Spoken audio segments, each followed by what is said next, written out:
whatever waffle boutique you've ever experienced. Best waffles in the city.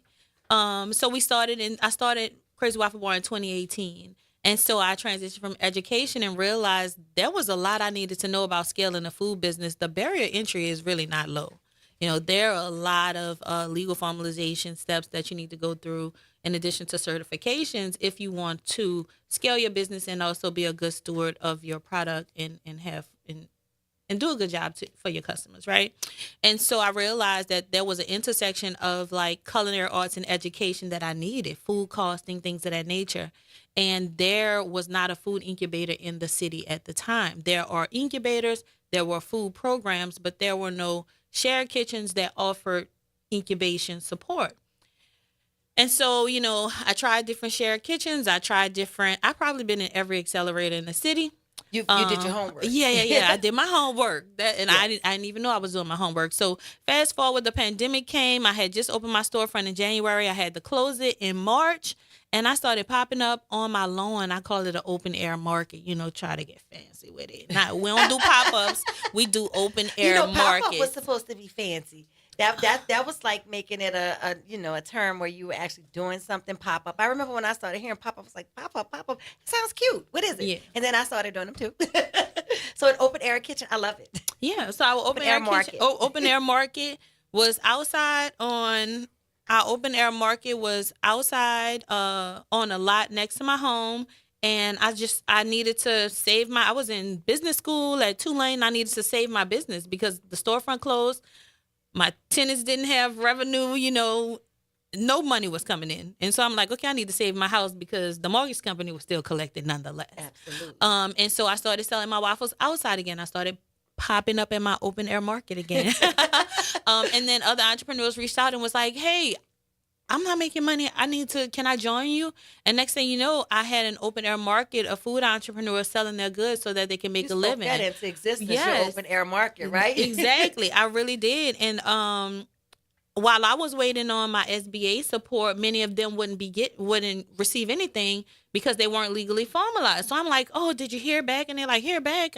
They told me I need this, this, and this. I'm like, okay, you aren't legally formalized. So I started helping them get legally formalized. And at that time, I had a lot of motion with my business. So most of the customers were coming for Crazy Waffle Bar and supporting other businesses. But I'm like, okay, I need a new customer base when we come out of this. What's up with y'all marketing? They like, marketing, what's that? And then I connected them with a marketing company and they did a class for us. And next thing you know, fast forward, I have a food incubator.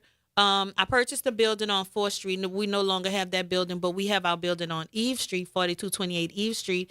We provide access to affordable commercial kitchen space. We're a 2,500 square foot building, access to technical assistance that supports their growth. So ServeSafe, LLC, EIN, food photography, you name it, we do it, and we're adding more classes in this upcoming year. And then access to revenue generating opportunities. So what does that look like for us? We participate in French Quarter Fest, Fried Chicken Fest, Brews, Bars, and Bubbles, Wednesday at the Square. We're at the Crescent City Farmers Market every weekend. So yes, like really getting entrepreneurs in spaces where they can meet new customers and keep generating revenue. And then we also broker catering opportunities. So we've catered for the mayor, we've catered for Paramount. I mean, Liz, help me. We've catered for a bunch of You're doing large so organizations. many amazing things. Mardi Gras. We've traveled to DC Mardi Gras with GNO Inc. And so entrepreneurs have gone to Washington, D.C. to cater. And so really run the gambit of experiences and are able to help supplement the revenue that entrepreneurs are already bringing in for themselves with and their to business. utilize it to take it and make it work for them. We Yes. talked about that too. Yes. You're doing so many amazing things in the community, and I don't know if y'all heard or if you listened, because if you are at home cooking, like Mhm. she and I both were, Mhm. we both, like I told her previous to going on air, I found commissary kitchens the same way, from being at home and needing a larger space and wanting to scale my business and grow and produce more. So she's offering that. If you're at home, you're outgrowing your space, you need space, you need to use the kitchen. She has the kitchen used there for your production where you can scale your business and you can have it done in a commercial kitchen. Because also, if you want to, say, for instance, sell something prepackaged, Mhm. you have to go through a commercial kitchen 9 times out of 10, correct? Correct. If you want to sell B2C, which is from your business to a customer, a packaged good, it should be packaged unless you qualify under cottage law It should be packaged at a commercial kitchen. That way we can control cross contamination, things of Yes. that nature, making sure that you really are a good steward of your product, as we mentioned earlier. And we do have an onboarding on December 30th. December 30th. Yes, starting at 9:30. And it's 2.5 hour onboarding, and you must stay the whole time. So if you're interested, 4228 Eve Street, 9:30 p.m., 2.5 hours, and and we can move forward from there. So how does it typically look? If someone wants to come in, they rent kitchen time. Do you offer pantry and cooler space as well? We have cold storage, Okay. dry storage, limited freezer storage. We have a baking station, a prep station, and a hood station. And then we also have a classroom if you need to host a tasting with one of your clients, maybe a small class for your clients. Like we've had cake decorating classes. Also, Wix Nola is one of our attendings. She does her Shout out to candles Tiff. classes there. Yeah. So listen, we have some amazing food entrepreneurs, and Tiff is a caveat, other entrepreneurs that are scaling through Friends of Cody's, as well as mixologists as well. Awesome. Mixologist too? Yes. Girl, you got everything covered. But no, this is really beneficial to people that are, most people nowadays, especially since COVID, are entrepreneurial. Everybody has a new hustle, especially in the food world. Mhm. But we always, oftentimes, we don't have the business experience. We don't know, like you said, about the paperwork that needs to be done. We didn't know, a lot of us, like I didn't know about the resources of using a commissary kitchen, that there is somewhere you can go and produce your goods. Yes. Someone is there to help y'all. Y'all listen. Friends of Cody. I know how many people you could help and how many people need this. Yeah. So especially when you think about the cost of overhead, we have the ovens, we have the stoves, we have the fryers, we have the mixers. You even have storage. Like And when as we a have chef, for me, that's like she even has storage. Oh my goodness. Yeah. For me, I got tired of my home feeling like work. So when I walked in and I saw like shelves of stuff, I'm just like, getting rid of.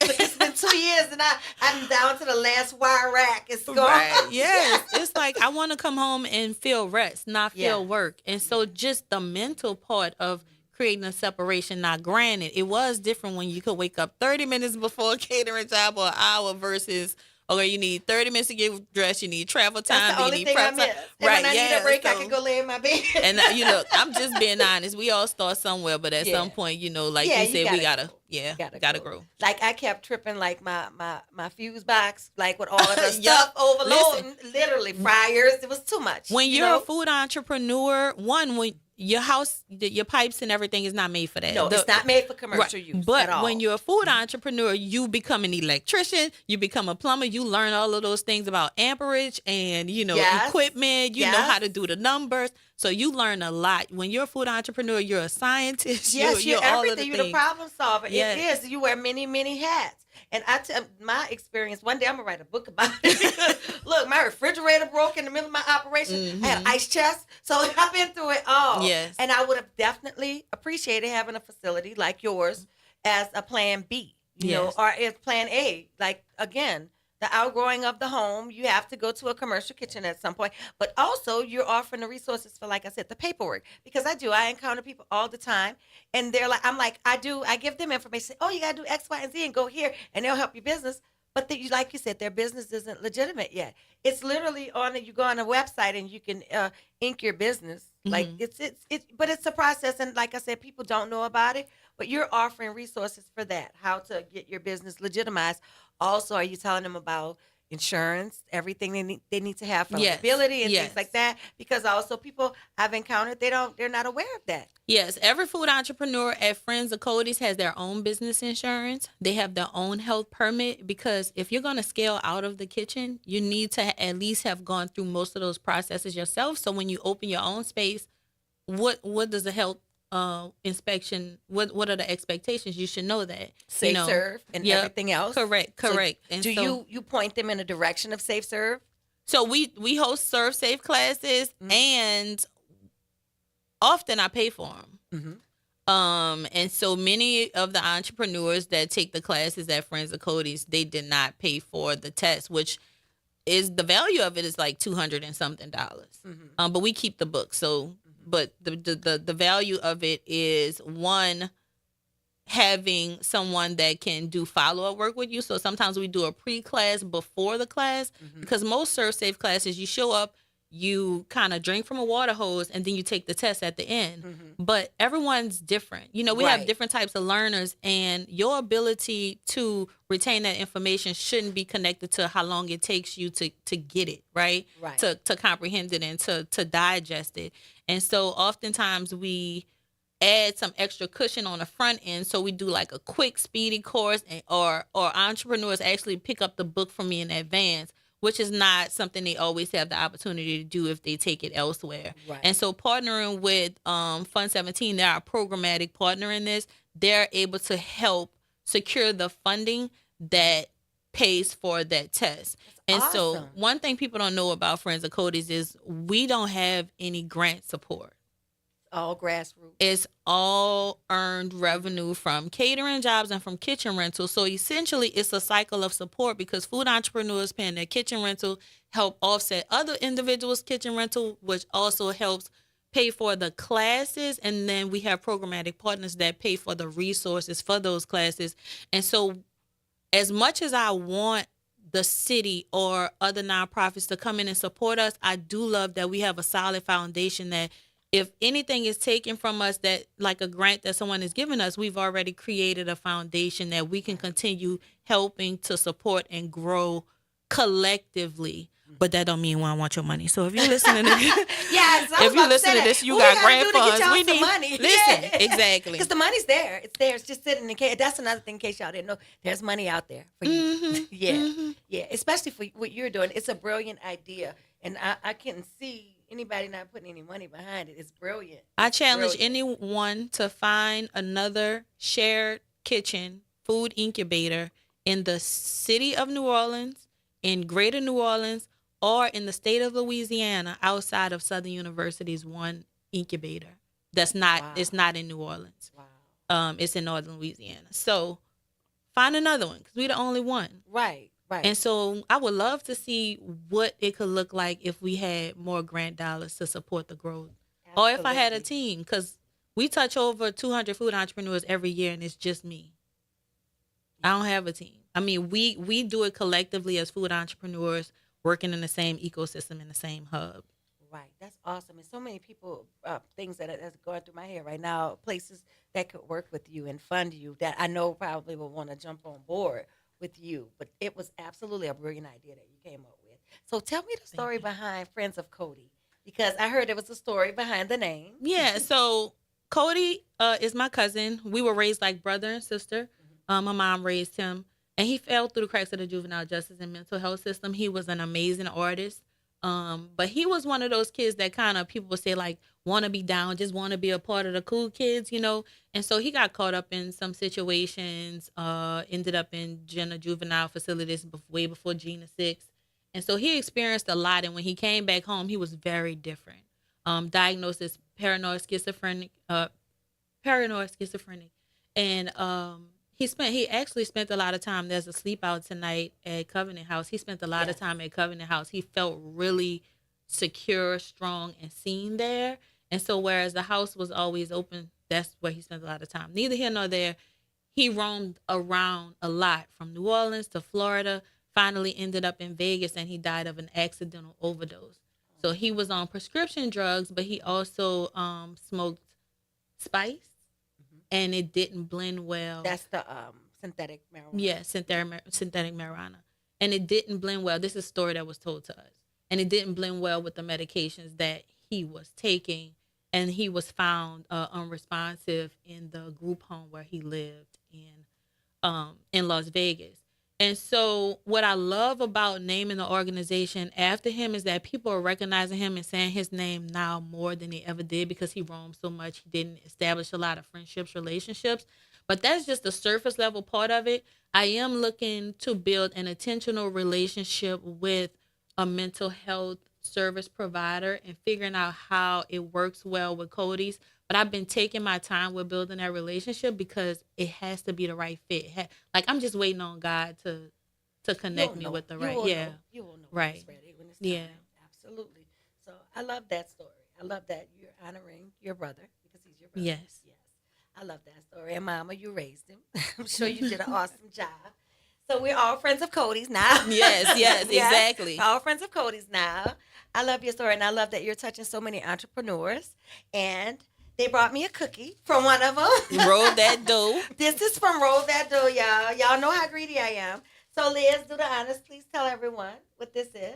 Okay, so I was gonna bring you a charcuterie box today, but I have to go and build a greasing table. That's this okay. evening. So I get it. I just get it, like- girl. I've been working for 36 hours. Literally at the stove. So one of the really neat things for entrepreneurs like myself is I choose not to cook or bake. Yes. I know you told me that last time, Liz. Yeah, because there are people who do it better than me. Yes. So Erin Lynn is the owner of Roll That Dough, and she has baked these cookies. They are a brown butter chocolate chip cookie. A brown butter chocolate chip. And say her name again. It's Erin. Erin Lynn. Erin Lynn from Yes. Roll That Dough. Roll That Dough. And it is, I'm waiting. There it is. There it is. The head bob is about to look. Ooh. It's crack. That's my highest compliment. It's crack. So that's one of the big advantages that for people like me, even though I had a network of other entrepreneurs that I could work with, at Friends of Cody's, I've met so many other people, and we can team up. We get to know each other. We're learning so much about each other's businesses, and I know for myself that there's no way I could ever bake a cookie like Baby, that. that's good. Yeah. Naren, I got one for you. Oh, it's so good. Justin, so good. Yeah. But Liz, it's one of your success stories, correct? Yes. We know you're a success on your own Yeah. because Liz is the GOAT charcuterie, but she linked forces with Friends of Cody's. Yes. Go ahead. I mean, listen, I hope Liz, I'm going to let Liz go, but she has to brag about all the work she did for like Super Bowl, NFL, all of the organizations that reach out to you just to make their events amazing. Go ahead. Let me be quiet because I could go on and on. I love that. Right? Me too. That's how I am. I'm a fan of hers, a huge fan. She knows it. Man. And she's so I'm so humble. shy. I love it. But yeah, it's since joining Friends of Cody's, it's allowed me to increase my footprint and be able to work with, people like the NFL, Essence Festival, go to Mardi Gras in Washington, D.C., and just experience some of these things that otherwise I wouldn't have been able to, because even though I was a formally formed Yeah, you were, yeah. company. But there were Just other trying to think. benefits Right. that you experienced from linking with her. Right. That the wider exposure. Right. Correct. And most of it has been that exposure to other businesses that can work in tandem with what I do. Correct. So you can So- link with them. For instance, if someone has a liquor company and they want charcuterie, they can link with you. Yeah. We're gonna take a break, and I'm gonna finish eating these cookies and give some to the guys because they're looking at me like, "Is it really that good?" It is. We're gonna take a break, and we'll be back with Friends of Cody and Liz from Gray's Dad after the break.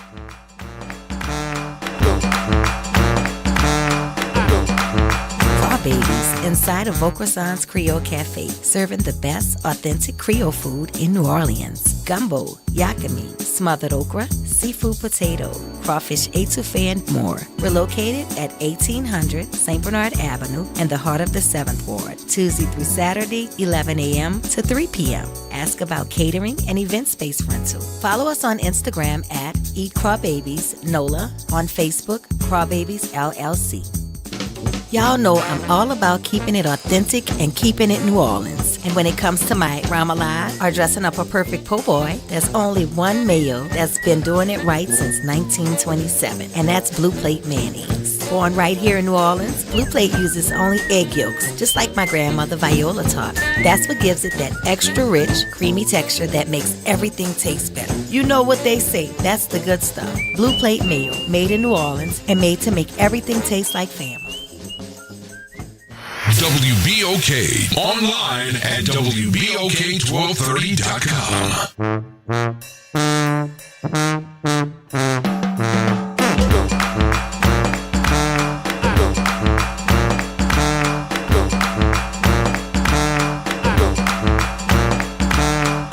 And we're back. The Roux with Chef Bunny. Sponsored by Blue Plate Mayonnaise on WBOK 1230 and Mama has something to say. It's your turn, Mama. Do your thing. Okay. In the city of New Orleans, Sinatra have been incubated. Matter of fact, just about everything this city did in reference to licensures, in reference to putting workers in the quarter with the carts. You don't have to have a building business. You could have a cart. That's right. She also went as far as we have traveled. I've traveled together working with her. Mm-hmm. And when we did Crazy Waffle Bar, a lot of places, we did the chicken and waffles and all that. And I'm going to tell you, we went to Lafayette and they say, "Oh, where's your stove from?" When we finished, there was not a piece of waffles or chicken left. That's right, Mama. That's right. Okay. Rep your baby. And believe me, yes. And she goes places now. She travel and do that, not just Washington, D.C., other places. Yeah, I heard where she's she been go- in Japan, huh? Yes. Yeah, Matter of fact, that is where Crazy Waffle Bar came. So tell me about that. Because I Okay. didn't even know about you and Crazy Waffle. I knew Crazy Waffle. I didn't know that was you, girl. I have a legend right here in front of me and didn't know. let me give some additional context. So, when the city decided they wanted to crack down on pop-up vendors, I helped create the legislation for the pop-up permit. So while the city was Awesome. saying go get a permit, and everybody was like, well, why didn't want to get a permit? This was the it Lucky did Dog not exist. fiasco? This before Lucky Okay, Dog. all right. So it's called a pop-up permit. So when you see vendors at breweries now and all these different places, is because the pop-up permit exists. The opportunity exists. Well, thank you, because I've been to some breweries and popped up. Yeah. So Yes, I have. At first, there was no pop-up permit. It didn't exist. You either had to have a storefront, be working from a commercial kitchen. That's it. But now with the pop-up permit, you can vend at places that are inspected in some regard, whether it's for food or whatever. And so I don't talk a lot about the legislation I do. I just do it to create the pathway. And then No, you can I make want a food everyone entrepreneur. to know all of the great legislation work that she is doing to benefit all of us. Yes. Talk about it. So it started with that, with a lot of support from Fund 17 and the food policy action committees, because they did a lot of the research, and I was just able to help. Like, I call myself an amplifier. Like, I'm not scared to say it. Like, I'm going to That's say what right. needs to be said, Right. right? So I'm an amplifying advocate. So I started doing that work. Before the pop-up crackdown, I was already meeting with all of the different departments connected with permits to try to create a smoother pathway. And then, unbeknownst to me, that whole, like, crackdown happened because of revenue wanting to bring in tax dollars from the pop-up vendors, things of that nature. So that happened. We created the pop-up crackdown. I mean, we started when they started the pop-up crackdown, we helped to create the permit. And then we started the classes, LLC, EIN, occupational license, to help people through the process. So, like, Right. there is a process, but now help me through the process. So it was that. And then Freddie King's office reached out to me and said, hey, we are now looking into expanding the food card permits. And I was at every meeting with the Food Card Commission, Freddie King, and the push card vendors to help support and be a liaison between those entities and make sure that that legislation got pushed. So I had a hand That's amazing. in that, which You is helped also my dog out, Glizzy. Yes, I love Glizzy. Yeah, Ask me Glizzy. too. I was there for every meeting. Glizzy, he the man. Yeah, So he is. so- Shout out to Glizzy. anytime a council person reaches out to me or I have the opportunity to work with them on expanding opportunities for food businesses, I'm always there. And I love being able to support entrepreneurs in a way to also help them become advocates, because, you know, we need to do it as a collective. We do. And then at Friends of Codis, we could just talk about how food entrepreneurs are advocates for their community, like separate and apart. Right now, they're doing amazing things. But as it relates to Crazy Waffle Bar, we travel a lot. It has taken a backseat to the organization and scaling an organization, but I'm looking forward to popping out in 2026, and y'all gonna see us All again. right. But I fell in love with waffles in Chinatown in London. So in London, there's a Chinatown, and there's a place called Bubble Wrap, and the line is crazy just for bubble waffles and ice cream. Really? Yes, and at the time, there was no one, unless there was a Chinatown in the city and there's a business in that Chinatown. No one else was selling bubble waffles. I didn't know where to buy them in New Orleans. And there was one place in Houston at the time I was back and forth, and I said, oh, I want to do this. And so I found, let's say I experienced it in October. By January, I had started Crazy Waffle Bar and I was selling bubble waffles. Awesome. And so now we have I different... like that you are a doer. Listen, I don't got time. I love it, girl. Look, I feel that 100%. A doer, not a talker. We ain't gonna talk about it. We That's gonna be right, about it that's for right. sure. We only talk so long. That's right. We should probably get in trouble with my board. They be like, right now, I be like, can we wait? I be like, we can't wait. We don't have time to wait. That's right. But yes, I am a doer. I miss Crazy Waffle Bar. People love the experience. Right now, we do a lot of corporate catering, nonprofit events, weddings, birthday parties. So you have to book us to experience us. But I will be putting out a food truck sometime next year. So you'll Awesome. see the Crazy Waffle Bar food truck as well. Congratulations. I'll be Thank looking. you. Thank you. Absolutely. And checking for it. So you have all of these entrepreneurs under one roof. Mm-hmm. And like we said, Liz, you're a success story, a product of that. So for everyone who needs the services, she exists. She has the help and the information that you need. She has the space that you need. Storage space, cooler space, freezer space, kitchen space. If you're unsure about where to go to scale your business up, Friends of Cody's is the place to go, as well as getting that information that a lot of us out there need. You need to know how to legitimize your business, how to have your business eligible for all of the money that they do have for businesses. Yes. For especially if you're a DBE, a disenfranchised business, if you fall under the cap of a disenfranchised business, Black, a woman, LGBTQ, all of those things. You have to legitimize your business. So I'm glad that you're offering that to people. So many people need that. Like, I get asked that a lot too. It's if you don't know, ask. It's not a dumb question. It's a great question. How do I legitimize my business? How do I make my business official? Right. It has to be done. You can't just operate under the radar. You can, but for so long before you get reprimanded but just to have your business taken seriously. You want your entity to be legitimate. Absolutely. And it's not much. The money that you're making, you have to reinvest it into your company. Absolutely. That's, Even if that means increasing your prices. yeah, it has to come from somewhere. Yeah, you have to do like the United States does and tax people.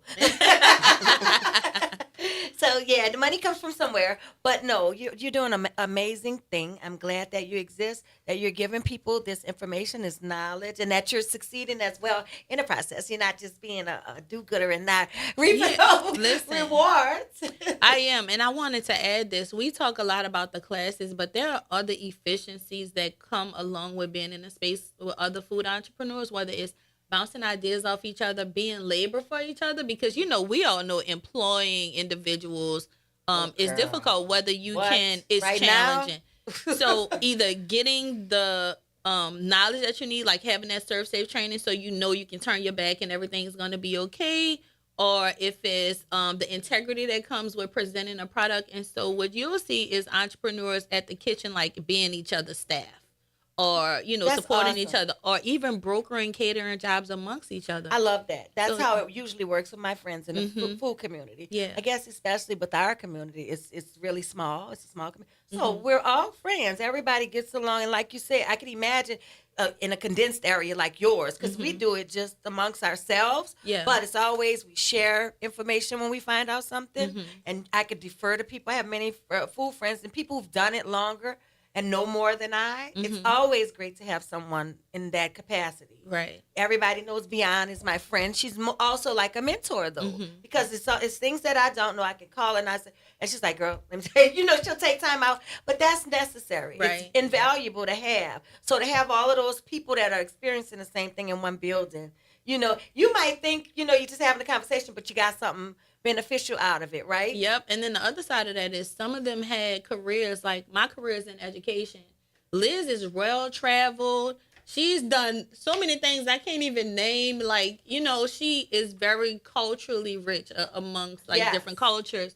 And then, we have someone in marketing. We have someone in food science. That's a great thing. Most people I've learned, just has been my experience since I've been a chef. Most people now in the food world, everyone has a background somewhere else. I was an accountant. A vastly different, most people, but it's our passion. We do it because we love it. It's Right. something we're passionate about, and that's an added plus too. But that's a great thing though, to have all of those people from different walks of life. Yeah. So again, tell everybody what your social media is, because we're gonna wrap up. But I want them to know where to find you to get all of that information. Okay, my social is Friends of Cody's, CODEYS, NOLA on Instagram, FOC NOLA on Facebook.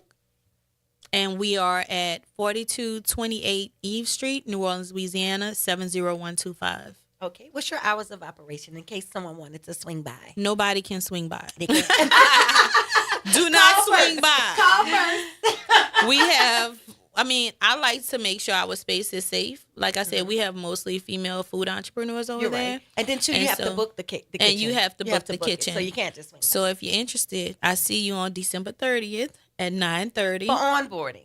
for onboarding. Well, first 9:30 to 10 is a walkthrough, and then onboarding, if you decide you want to continue, onboarding is from 10 to 12. All right. And so, yeah. Great. So all of you home cooks and people that are still operating at home, there's a kitchen available if you need to use it. Friends of Cody's. I have a few. We're at Crescent City Market every Sunday. Friends of Cody's booth, and Roll That Dough has her own booth. We also have True Culture Kitchen and Mr. Fresh Fruit Sensations. They're all food entrepreneurs at Friends of Cody's. Y'all heard that. I'm going to finish eating my cookie, and we'll be back next week. The Roux with Chef Bunny on WBOK, 12:30 a.m., sponsored by Blue Plate Man. Thank y'all for coming.